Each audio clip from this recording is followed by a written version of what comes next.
Okay, guys, welcome back. So, from the thumbnail, you can see, yes, today we are going to discuss each and everything about Purlin, and not only that, at the end, we will design a Purlin, right? So, everything you need to know what is Purlin? Yeah, very simple. What is Purlin?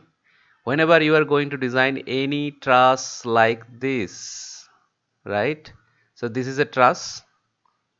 Here you can see roof truss, yes, and this is the raptor. So, here you can see this long member is known as purlin, right? So what is our today's learning objective? First we will discuss why they are required, right? Next we will try to understand different type of loads that is going to be transferred through this purlin. Finally, we will understand the concept of tributary area and the concept of biaxial bending moment. Very important for a purlin, right? And then we will understand how to design a purlin and finally how to connect them with the main structure. So let's start.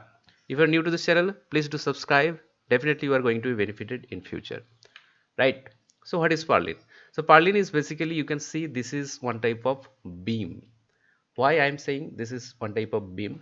Simply, if you have a roof truss, let's say this is the roof truss, and what you need to do, you need to put some seating here, right? You need to put some seating, maybe corrugated or maybe plain. So who will provide support to this roof sheeting? Because if you look in the plan, these are your roof truss. Okay, so this is the plan view. So the seating is to be provided like this,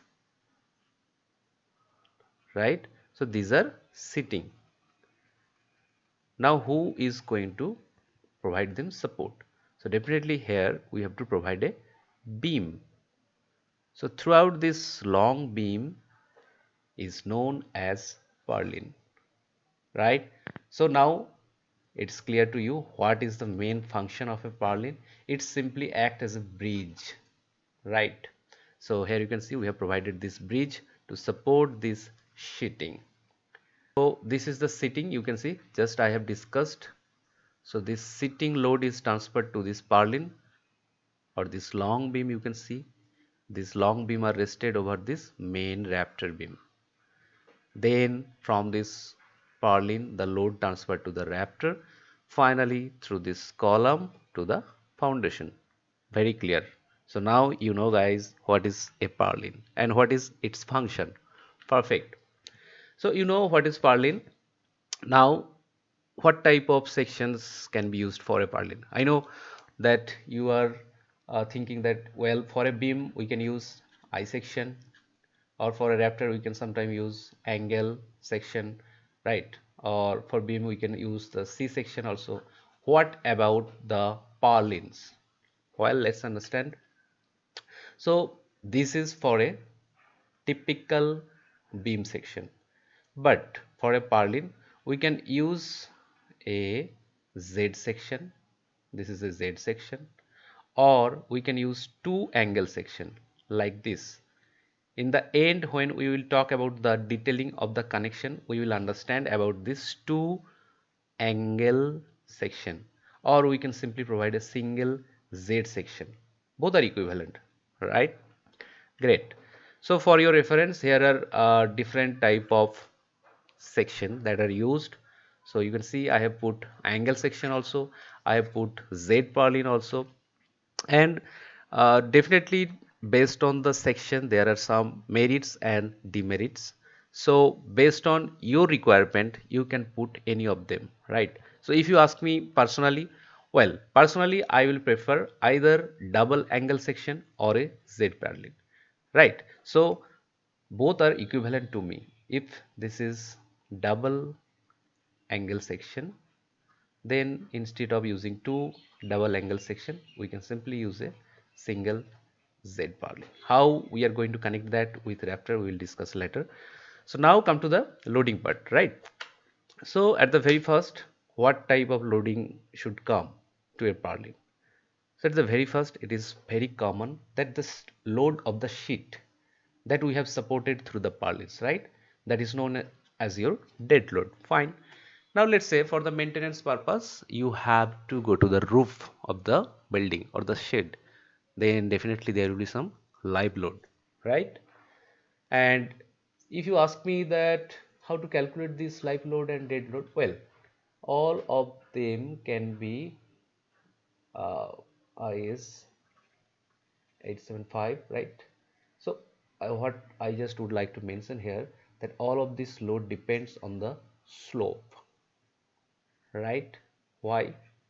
In the code also, in part probably part 2, pardon me if I am wrong about this code number. So in the code also you can see there is a clause that based on the angle the load will be reduced. Let's say it's a flat, so definitely here you can stand, I can also stand, we can both dance together, right? Well, but let's say it's a 45-degree angle. You may go there. I am not going with you, right? It's very natural. If the slope is steeper, there will be less people for maintenance. So live load is going to be reduced in that case. Very simple, right? Okay. Now, if we talk about the wind pressure, there are two type of wind load is going to there. So if this is our shade, right, and wind is blowing through this like this, right? So here it is directly impacting. So it will be considered as positive wind load or wind pressure. But here there will be negative suction or negative wind pressure, right? That is wind suction. And also based on your geography, there may be snow load, and we have already talked about the maintenance load also. So these are the main load that is going to act on a purlin. Now the design part, right? So before designing, you have to know how to calculate the load. You know which type of loads are coming, right? But as purlin is a member which is supporting an element which is inclined, right? So based on that you have to design. So if this is, let's say, one purlin, this is another purlin, this is another purlin, this is the roof truss. So the load of this sheet is going to act vertically downward, right? And this load is coming from this zone only. So this area is known as tributary area for this particular purlin. But for this end purlin or this end purlin, the tributary area will be half, right? So that is the concept.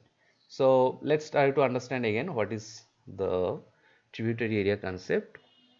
We are assuming that we have a dead load of this amount.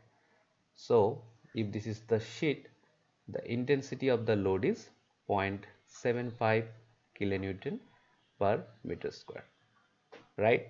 And let's say we have defined the spacing is 1.5 meter. So in that case, this is 1.5, so this is 0.75, this is also 0.75. So tributary means from center line to this center line, so we will take this patch of loading, right? And the total load is coming here as this much. Okay, so now to design the purlin, what we have to do, we have to find out the spacing of the truss. So this is the total spacing, okay, and this is the loading UDL 1.125 kilonewton per meter, correct? Great. So what is the bending moment coming here? Well, you can see that simply by using W L square by 8, or we can say W L by 8. Here W is the small. Now with the total length, if we multiply it, we are getting total vertical load, that is W. Okay, L is the span. So this is the bending moment coming. But to design, okay, so to design a purlin, we will consider the bending moment as W L by 10. Why? You can ask me why. Because here we have just calculated that for a simply supported beam, this is the bending moment. But why we are going to take WL by 10? Well, so guys, if you have just started your career as a structural engineer and you think, well, I need a proper step-by-step guidance to design any steel structure, in that case, this course is definitely for you. Or if you are in the middle of your career and if you think, well, I need a guidance based on IS 800 2007 to design each and every element of a steel structure, whether it is a connection design, whether it is a beam element or a column element, or if it is a built up column. In that case also, you can go through the description. There is a link. Once you click in the link, you can go through the complete detailed syllabus of this course, and if you find, well, this is for you, then definitely you can give it a try. So if you have seen that these are the truss, this is our purlin. So basically purlin is a continuous member. So if we simply draw this truss support, now this is the purlin. Okay, so is it a simply supported beam? Not at all. It's a continuous beam. So in continuous beam, what happens? The bending moment always be less compared to your simply supported.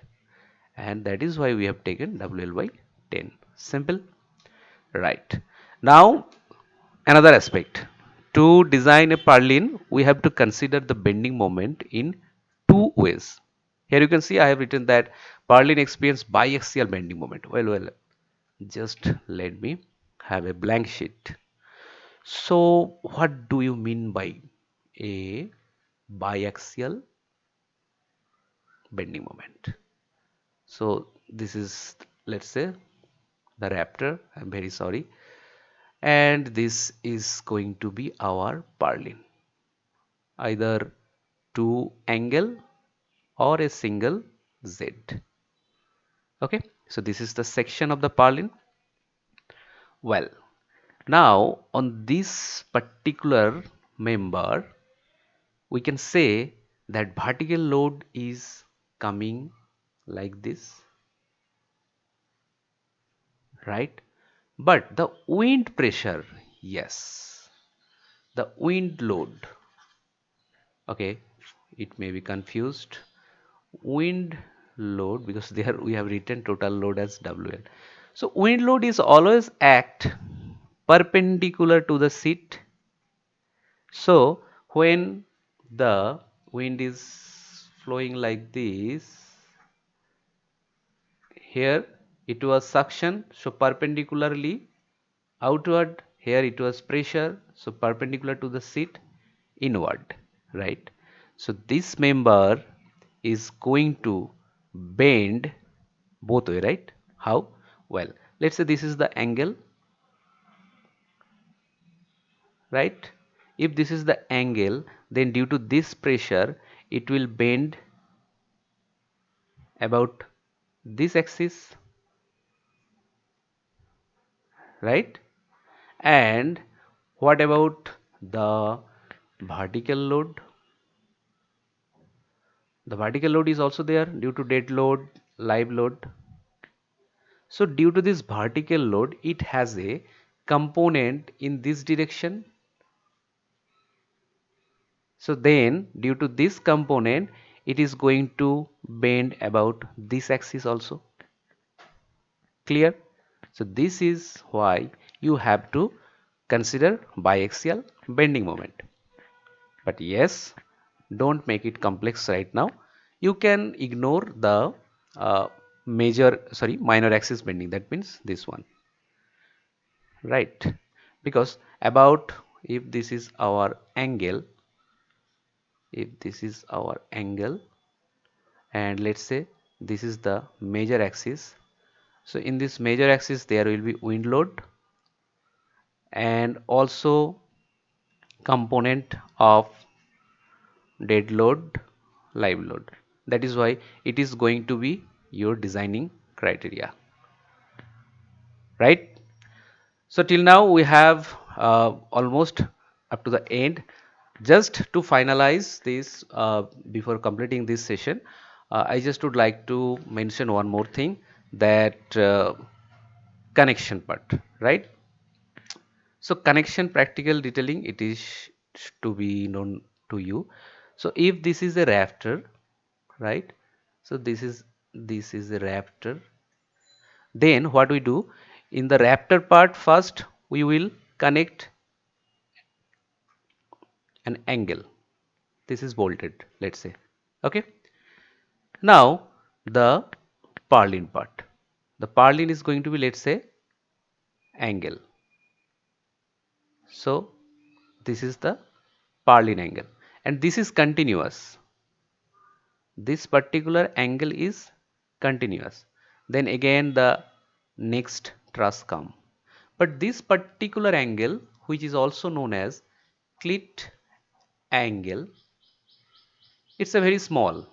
It is only connected to this rafter only, right? So this clit angle, you can say it is a favicol which attach this main purlin member or main angle with this rafter. Got it? So now it is your task.